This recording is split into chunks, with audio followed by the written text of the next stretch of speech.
Olá, olá, galera! Sejam muito bem-vindos a mais um episódio bastante interessante sobre divulgando ciência. Hoje eu tenho a imensa alegria de trazer uma conversa, uma entrevista com uma artista incrível daqui da nossa cidade de Ponta Grossa, estado do Paraná, Brasil.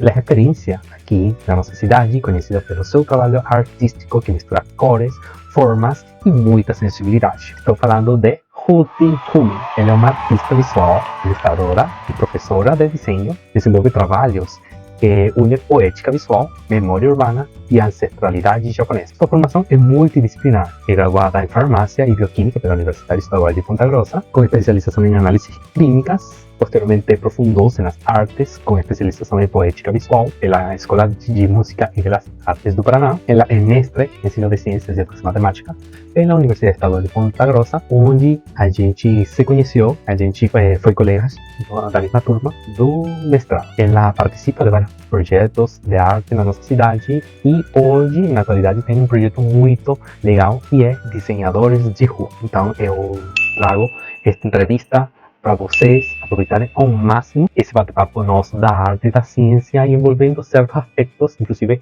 da física com a arte. Então, vamos lá? Meu nome é Ruti Rumi, eu estou como programando, não, sou proponente do projeto Desenhadores de Rua, né? E é sobre, nós tivemos um mês antes de desenho dentro de sala e agora nós estamos nas ruas.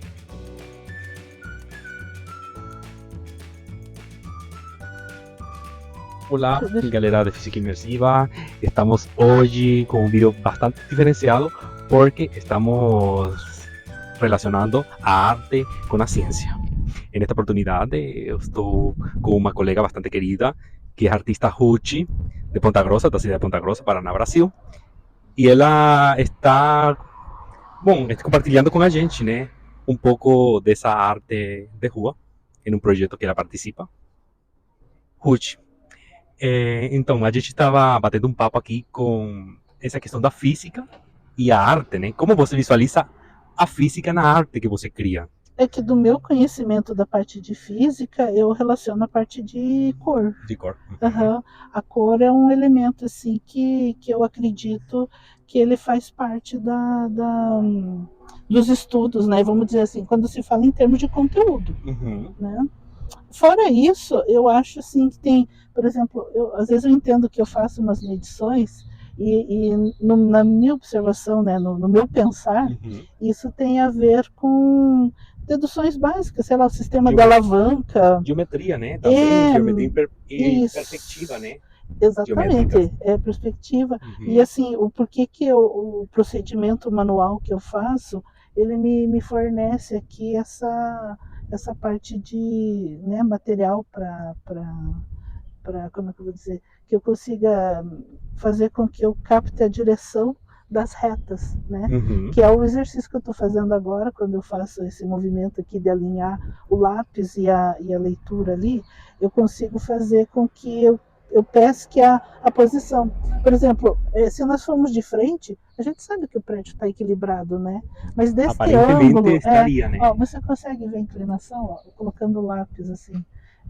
Você percebe? Consegue ver uma pequena inclinação, ó. E aí eu transfiro essa inclinação para cá. Para o seu desenho. Isso. Então, tem a ver com as noções de perspectiva prévia, né? Mas ao mesmo tempo, ó, que a gente não usa. Então, e o exercício daí é essa questão da observação, né? O fato de a gente fazer isso faz com que a gente observe cada detalhe. Por exemplo, porque no cotidiano, na corrida, né, do dia a dia, dificilmente você para ficar observando um lugar. Você passa aqui várias vezes, mas quantas vezes você observa os detalhes, né? Agora, no momento do desenho, ó, eu já tive alunas, assim, uma vez que nós ficamos desenhando o colégio que ela estuda. E ela estuda, assim, fazia acho que uns 7, 8 anos no mesmo local, e ela não tinha visto as janelas que ficavam na parte superior do... Ó, aqui, do prédio, né? Ó, vou fazer aqui, ó, o círculo, para eu poder localizar o círculo internamente, né? Então, e muito interessante, Ruth, nas tuas leituras de arte, na parte da geometria mesmo, que tem a ver muito com a ótica, né? Ótica geométrica da parte da física também. Eu acho que isso está muito aí nessa arte. né, em como você vai enxergar a forma, né, em como é que a luz, na verdade, natural, né, que provém do sol, vai refletir nos objetos. E Isso, como você vai identificar a cor, a forma. a Porque se a leitura. gente estivesse, por exemplo, na escuridão total, a gente não poderia nem olhar para as formas, né? Não. A gente, ser humano, não tem essa capacidade. Mas isso permite, isso, a arte, né, permite também porque você consegue enxergar, né? Enxergar com a luz natural que temos da nossa própria natureza, né? E assim, a iluminação de hoje, por exemplo, que está bem nublada, ela me fornece outras leituras de cor. Exatamente. Que se eu viesse aqui um outro dia com outra iluminação, aí ela estaria diferente, né? Sim. Então tem certeza, tudo se isso. tivéssemos um sol daqueles, né, bem fortes, talvez a leitura, como você falou, das cores, seria outra. A parte geométrica seria outra. Seria outra. A intensidade das sombras, tudo aqui seria bem diferente, né? Então aqui, ó.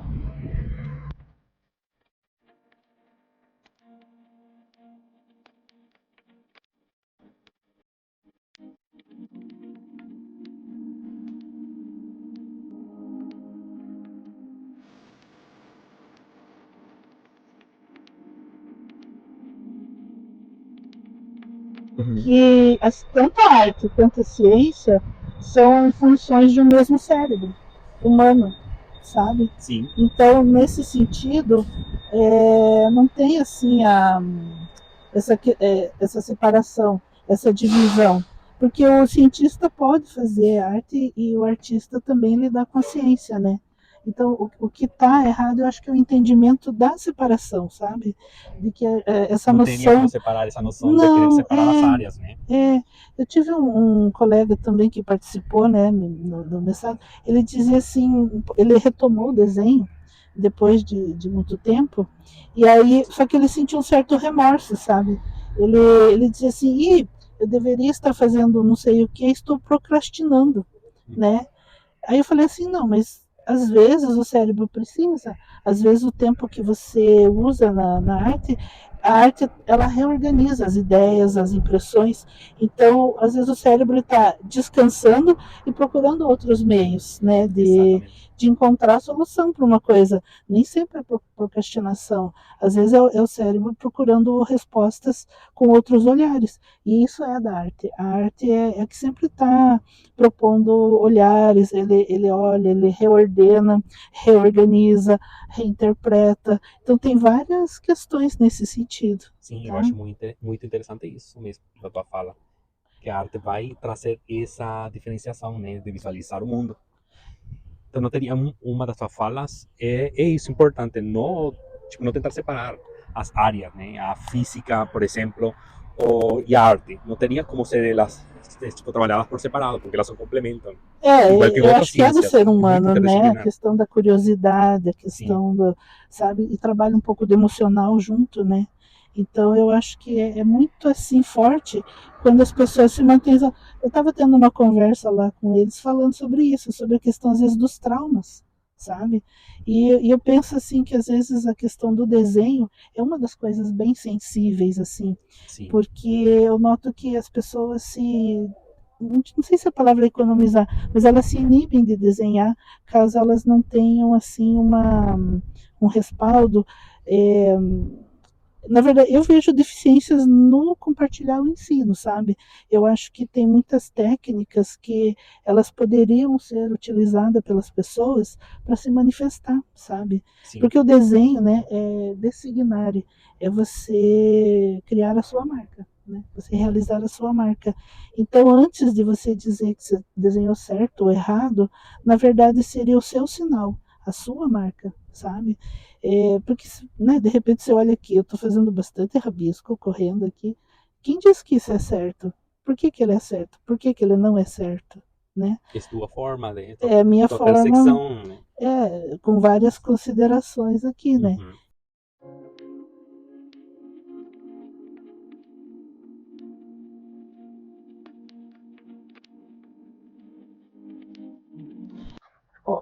Finalmente a gente vai chegar naquele trecho que você me perguntou do que eu vejo em relação à ciência, né? Na ciência não física, especificamente a física. Então, a física fala a respeito das cores primárias, né? E aí é uma questão de mirar ali e a gente conseguir encontrar as cores. Você poderia segurar isso, porque está meio pesadinho? Isso. Então, ó, por exemplo, o que, que eu estou usando aqui? Estou usando magenta, né? Se eu uso magenta, não é aquela cor, certo? Essa cor que eu tenho aqui, ela não vai me colaborar para fazer aquela coloração que está ali. Uhum. Eu altero ela misturando um pouco do amarelo. Aí eu começo a procurar a cor, ó. Veja como ela já se modificou um pouco, né? Ela já mistura, né? As duas. Já mistura um pouco. Ela, antes que, se eu, quer ver, eu vou colocar aqui esta, agora com nominalmente, e isso é uma coisa que me preocupa um pouco, porque assim, ó, conteúdo escolar, a gente traria que essa mistura é para dar laranja, certo? Então, na escola, nós ficaríamos com essa informação, que é laranja. Uhum. E aí eu tento falar assim, mas antes do laranja, a gente passa por outros estágios de cor aqui, ó. Sabe? Porque tem cores primárias e as cores secundárias, né? Não, nós temos mais do que isso. Né? Mais do que isso. Tem, nós temos porque mais. A mistura, né?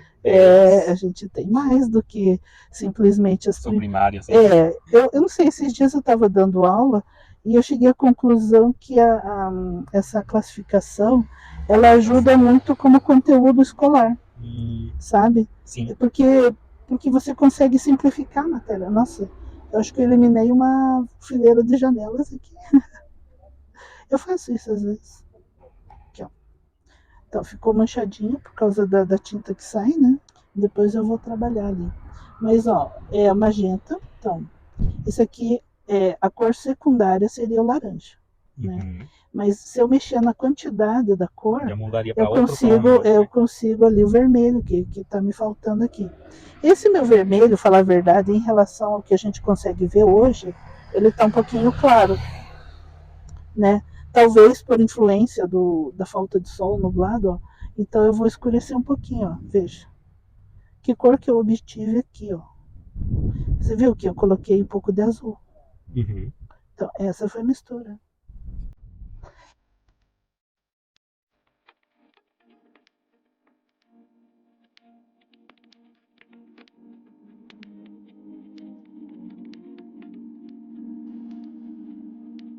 Ali tem esse lado aqui, está na sombra. Agora você consegue enxergar mais sombras por causa da luz. E o ângulo em que está chegando os raios de sol, né? Exatamente. Agora, e isso tem muito com ótica mesmo.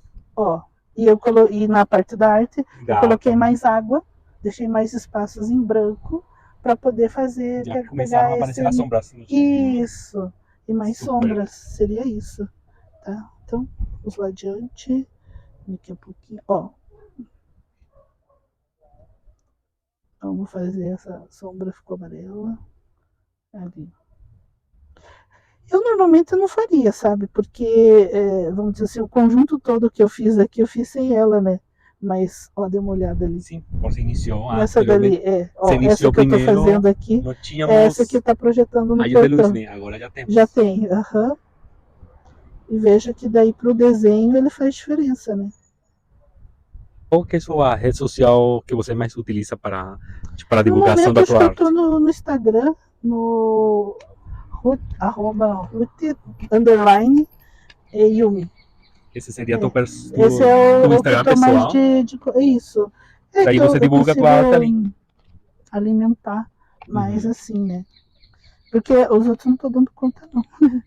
Estou no projeto de tentar fazer o site, mas ainda não está. E para finalizar, então, parabéns a Ruth pela arte maravilhosa que ela cria e pelo grupo de estudo, porque é um grupo de estudo e um grupo que você está mostrando sua arte, ligado, seus conhecimentos para outras pessoas. Eu acho isso muito legal. E é divulgação científica, tá, pessoal? Então, obrigado, Ruth. Obrigado a você, é um prazer. E eu ter amizades da pós-graduação. Deixa a nossa pós-graduação. Da pós-graduação, né? Isso é importante.